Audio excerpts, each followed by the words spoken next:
আমাদের এখন বলার সময় আসছে যে এই দেশে যদি লেনিনবাদ, মাওবাদ, আওয়ামীবাদ, বিভিন্ন মতবাদের চিন্তা যদি আলোচনায় আসতে পারে, তারা যদি নিজস্বতা রেখে, নিজস্ব চিন্তা রেখে যদি রাজনীতি করতে পারে, যদি কেউ খেলাফতবাদী থাকে, কেউ যদি খেলাফতবাদী থাকে, সে তার রাজনীতি কেন করতে পারবে না?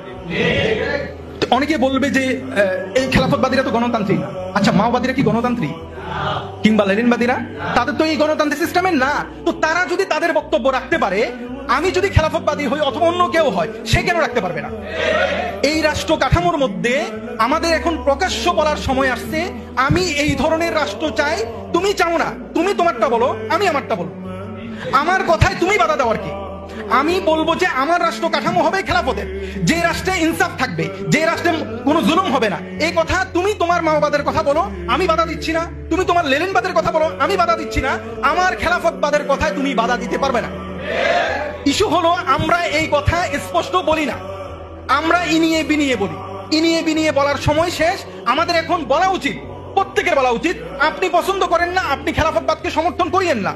আমি আপনাকে মুরতাদও বলবো না, আপনার চিন্তা আপনার কাছে থাক, কিন্তু আমাকে আমার কথা বলতে দেন। আমি এই ধরনের রাষ্ট্র চাই, কারণ এই ধরনের রাষ্ট্র আমি যার উপর আস্থা রাখি, বিশ্বাস রাখি, আমি যার বান্দা, যার গোলাম, তিনি এই পন্থা দিয়েছেন, এই পন্থা আমি কার্যকর করতে চাইবো।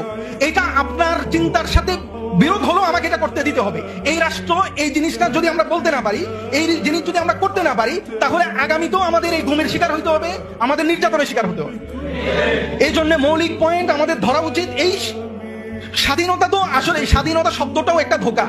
আমি মনে করি স্বাধীনতা বলতে কিছু, আপনি যতক্ষণ নিজে স্বাধীন না হচ্ছেন, নিজের চিন্তাগত স্বাধীন না হচ্ছেন, ততক্ষণ আপনি স্বাধীন না।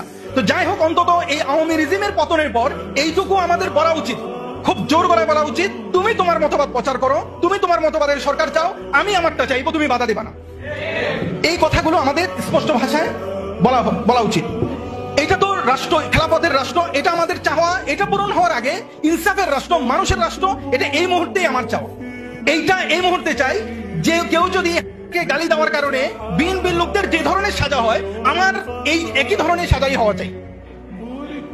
কেন বিএনপির লোকের বিরুদ্ধে কথা বললে সেটা হয় নরমাল আইনে সাজা, আর আমরা কেউ কারো যদি দাড়ি টুপি থাকে তারটা হয়ে যায় জঙ্গি। এই জায়গা থেকে প্রত্যেকটা সেক্টরে মানুষের রাষ্ট্র, ইনসাফের রাষ্ট্র চাই। সেটা 47 হোক, সেটা 71 হোক, 24 হোক, এখানে বৈষম্যবিহীন সাম্যের রাষ্ট্র, ইনসাফের রাষ্ট্র চিন্তা করা হয়েছে। আপনি যদি 47-এ যান, আমরা আমাদের আজাদি কেন চাইছি? আমরা আজাদি চাইছি আমাদের সাম্য। সেটা 71-এ এসেও 71-এ একই কথাই ছিল, সাম্য চাই, আমাদের অধিকার চাই। 24-এ একই কথা। খেলাফত রাষ্ট্র আমি প্রতিষ্ঠা করতে পারলে হবে, না পারলে নাই, এটা আমি আমার দাওয়াত দিয়ে যাব, আমি আমার রাজনীতি করে যাব। কিন্তু ইনসাফের রাষ্ট্র এখনই চাই, আমি এই মুহূর্তে চাই। আমার উপরে কোনো ধরনের না ইনসাফি যেন না হয়, এইটার জন্য আমরা অবশ্যই আওয়াজ এই মুহূর্ত থেকে তুলতে হবে। আমি এই জায়গায় যদি মনে করি যে না, খেলাফত রাষ্ট্র হয় নাই, আমি ইনসাফ পাবো না, এইটা হবে না। ইনসাফ বা সমাজের সামাজিক সাম্যতা, এটা 71-এর চেতনা ছিল, এটা 47-এর চেতনা ছিল, এটা 24-এর প্রধানতম চেতনা। এই জায়গায় এসে আমাদের প্রত্যেকের আওয়াজ খুবই স্ট্রং হওয়া চাই, শক্ত আওয়াজ হওয়া চাই, যে আমাকে আমার ইনসাফ, আমাকে আমার সাম্যতা, আমাকে আমার ন্যায্যতার দেওয়া থেকে কেউ ঠেকাতে পারবে না। এবং এই সময় আমি এক সময় মনে করতাম যে এই ভূমি বোধহয় বিপ্লবের উপযুক্ত না, কারণ আমাদের ইতিহাস কখনো এই ভূমির জনতা কখনোই বিপ্লব হয় নাই, বিপ্লব করে নাই, এটা বাস্তবতা। আপনি যদি 1000 বছরের ইতিহাস দেখেন, তারা বিপ্লবে সম্পৃক্ত হয়েছে।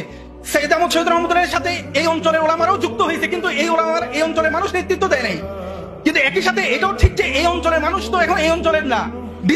ডিজিটাল এই দুনিয়ায় আজকের যে ভাই এখানে বসে আছে, যে ভাই আমেরিকা বসে আছে, তার দূরত্ব খুব বেশি নাই। আফগানিস্তানে বসে আছে, তার দূরত্ব বেশি না। তো সেই অনুযায়ী, সেই প্রেক্ষাপটে আমি মনে করি এই অঞ্চল বিপ্লবের জন্য তৈরি। বিপ্লবের জন্য তৈরি হতে হবে, রাষ্ট্রে ইনসাফও চাইতে হবে। আমার মনে হয় আমি আমার ধারণ থেকে অনেক দূরে সরে গেছি। আমার বোধহয় শুধু মিডিয়া নিয়ে বলা উচিত ছিল, তারপরও মনে হলো যে একটু কথা বলি। সময় যে স্বাধীনতা যেহেতু আসছে, আমরা একটু বলি। আমি আপনাদের প্রতি অনুরোধ রাখবো, আমার মতো হবেন না যে কথা বলতে ভয় পায় এখনো, বরং আপনারা এমন হন, প্রতিটা কথা খুব স্পষ্ট ভাষায় বলুন। এখন যদি না বলেন, আপনি আর বলতে পারবেন না। এখন যদি বলা শুরু না করেন, 1 সপ্তাহ পর, 1 মাস পর, 1 বছর পর আপনি আবারও হাসিনার চেয়ে ভয়ঙ্কর সেকুলার, ভয়ঙ্কর ফ্যাসিবাদী দেখতে পাবেন। এই জন্য বলা বন্ধ করবেন না।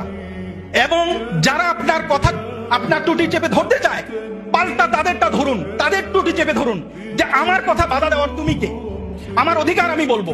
এই জায়গাটা যদি একমত হই আমরা এবং এই ব্যবস্থাপনা থেকে যদি আমরা বের হওয়ার চেষ্টা করি, ইনশাআল্লাহ সফলতা আসবে।